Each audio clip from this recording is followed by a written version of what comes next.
Өмнө болохоор нөгөө хүн зогсож авдаг. Тэгээд нөгөө орой ирэхээр удаг нь хаацсан байдаг. Усаа авах боломжгүй болчдөг. Одоо иймтэй болохоор амар бүх газрууд одоо манай энэ тойрсон газрууд бас 3-4 бас зөндөө байна шүү дээ. Смартын үед амар болчихсон шүү дээ. Одоо нөгөө шөнө орой ажил төрөлмөр шөнө орой ирдэг болохоор нөгөө шөнө мөн ус авах гэж амар. Хэдэн цаг чамаагүй шөнө 3 цагт ирээд гэсэн авахд бидэнд байждаг амар. Ер нь маш амар болсон шүү дээ. Өглөө орой ажилдаа ажиллах янз янз үе таарна шүү дээ. Бид нар ч ажилдаа орой тараад ирж байгаа үед нөгөө нэг худаг маань хаацсан байдаг. Тэгээд автомат болсон удагтаа ирээд туртай үедээ нэгэсэндээ усаа авдаг болсон байгаа байхгүй юу?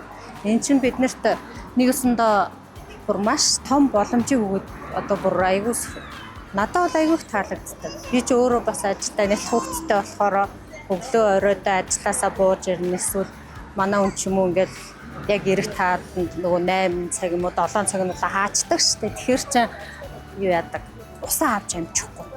Тэгэнгүүт энэ одоо олон болсныхоо хэрээр биднэрт бол одоо амьдрал маш ойр болчиход байгаа байхгүй юу?